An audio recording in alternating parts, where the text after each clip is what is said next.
Ravi Kumar SS coaching centre YouTube channel में आपका स्वागत है। आज हम फिजिक्स का इंट्रोडक्शन क्लास लेकर आए हैं।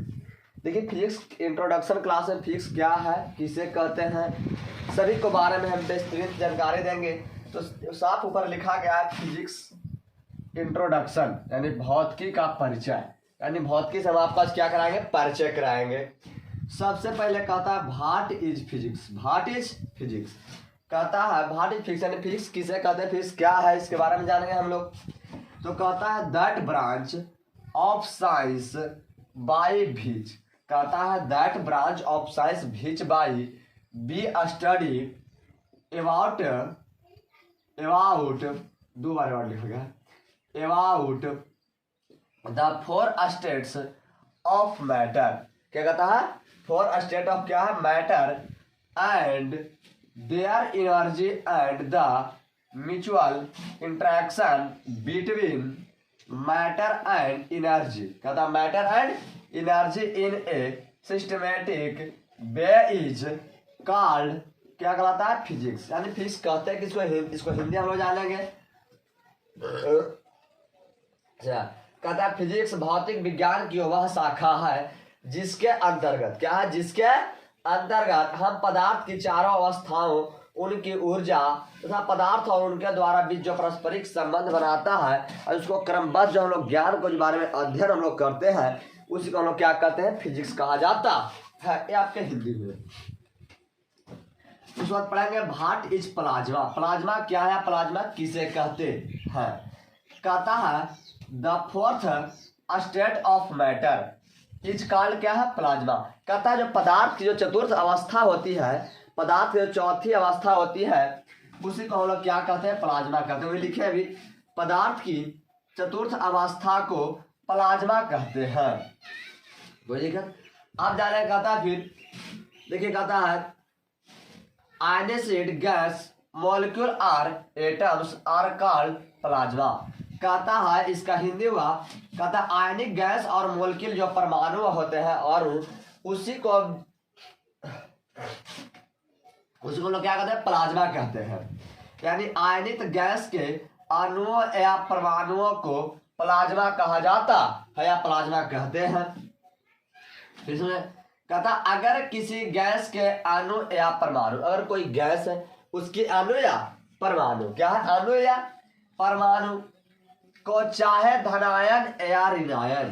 कहता किसी गैस के अणु है या परमाणु हो, धनायन है या ऋणायन।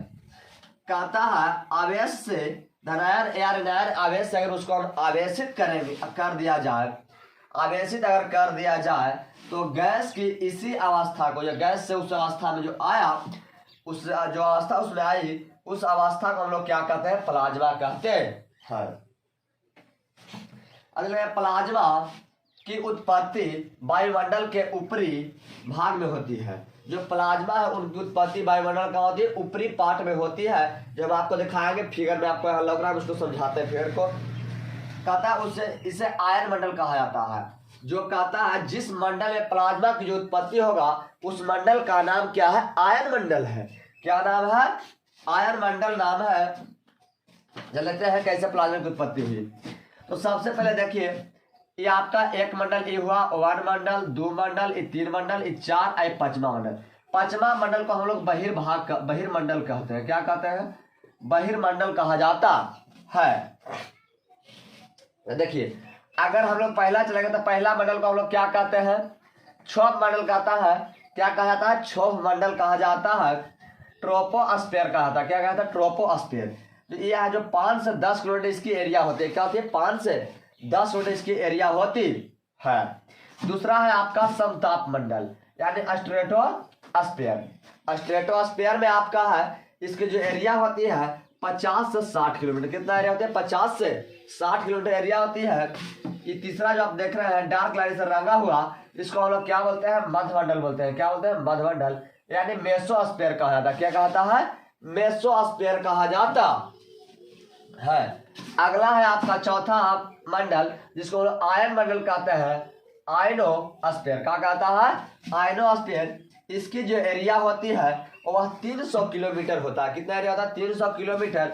इसके जो बाहर वाला पार्ट होता है, बाहर वाला जो भाग होगा, जो बाहर वाला जो मंडल होगा, इसको हम लोग क्या कहते हैं, बहिर्मंडल कहा जाता है। आप देखेंगे कहता है इसको हम लोग आयन मंडल कहते हैं। आयन मंडल में ही आपकी क्या है, प्लाज्मा की उत्पत्ति। देखिए सब क्या यहाँ पे आपकी प्लाज्मा क्या होगा, सब उत्पत्ति होगा। इसीलिए इस मंडल को हम लोग हाउस ऑफ प्लाज्मा कहता है, यानी प्लाज्मा का घर कहा जाता है। यह जब उत्पत्ति तब होगा जब सूर्य की प्रकाश परावैंगनिक किरणें के तो पड़ती है, तो हमें क्या है, प्लाज्मा की उत्पत्ति होती है। जो देखिए आपको लिखे है प्लाज्मा की उत्पत्ति सूर्य की प्रकाश में स्थित परावैंगनिक किरणें के द्वारा होती है। जब कहता है प्लाज्मा की उत्पत्ति तब होगा जब सूर्य की प्रकाश जब परावैंगनिक किरणें पर पड़ती है, तब उसके द्वारा हमें प्लाज्मा की क्या होती है, उत्पत्ति होती है। अब प्लाज्मा की जो उत्पत्ति होती है वह आपका आयन मंडल में होती है। इसीलिए इस मंडल को हम लोग हाउस ऑफ प्लाज्मा कहा जाता है। उसके बाद चलेंगे हम लोग भौतिकी क्या है, चलेंगे भौतिकी फिर से हम लोग पढ़ेंगे। कहता भौतिकी विज्ञान की वह शाखा है जिसके द्वारा हम पदार्थ की चारों अवस्था, कहता है भौतिकी क्या है, भौतिकी विज्ञान की वह शाखा है जिसके द्वारा हम पदार्थ की चारों अवस्था का उनकी एनर्जी का तथा पदार्थ और उनके बीच पारस्परिक जो संबंध का क्रमबद्ध अध्ययन करते हैं। कहता है फिजिक्स क्या है, भौतिकी क्या है, भौतिकी विज्ञान की वह शाखा है जिसके द्वारा हम पदार्थ के चारों अवस्थाओं का उनकी ऊर्जा का तथा पदार्थ और उनके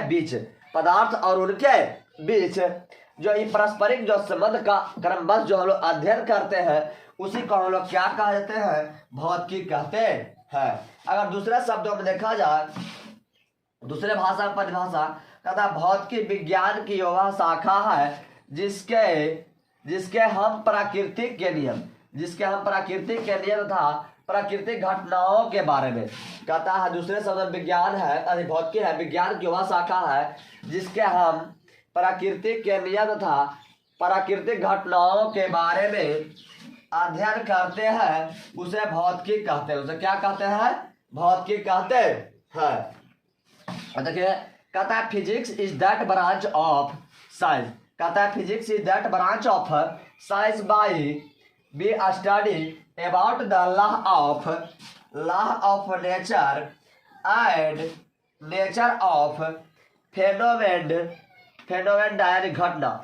कहता है अगर मतलब यानी जो प्रकृति के नियम और प्राकृतिक घटनाओं के बारे में हम लोग अध्ययन करेंगे, उसी को हम लोग क्या कहते हैं, फिजिक्स कहते हैं। दूसरे शब्दों में परिभाषा हुई, आप जानेंगे। उसके बाद कहता है यही कारण है कि फिजिक्स को प्राकृतिक विज्ञान यानी साइंस ऑफ नेचर ही कहा जाता है। और जानेंगे बेसिक। कहता है फिजिक्स कहता है किसी भौतिक घटनाओं के लिए जो कुछ माप या तौल, जब कोई भी भौतिक घटना घटेगा, जब भूकंप आया तो उसको नापने के लिए रिएक्टर स्केल से प्रयोग करते हैं, तो उसको कुछ यूनिट होती है। तो कहता है किसी भौतिक घटनाओं के लिए कुछ माप तौल की अवस्था होती है। यह माप तौल फिजिक्स के द्वारा ही किया जाता है। जो हम माप तौल हम लोग करते हैं वह फिजिक्स के द्वारा ही किया जाता है।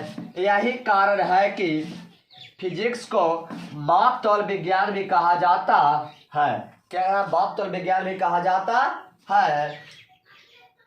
Physics is also called science of measurement. इसको इंग्लिश में क्या बोलते हैं, physics is also called science of measurement कहा जाता है। ये आपका फिजिक्स का इंट्रोडक्शन क्लास रहा। एक पार्ट हुआ, एक पार्ट और हम इंट्रोडक्शन क्लास के लेकर आएंगे फिजिक्स का। अगर हमारा वीडियो अच्छा लगे तो हमारे चैनल को सब्सक्राइब करें, लाइक करें, बेल आइकन द्वारा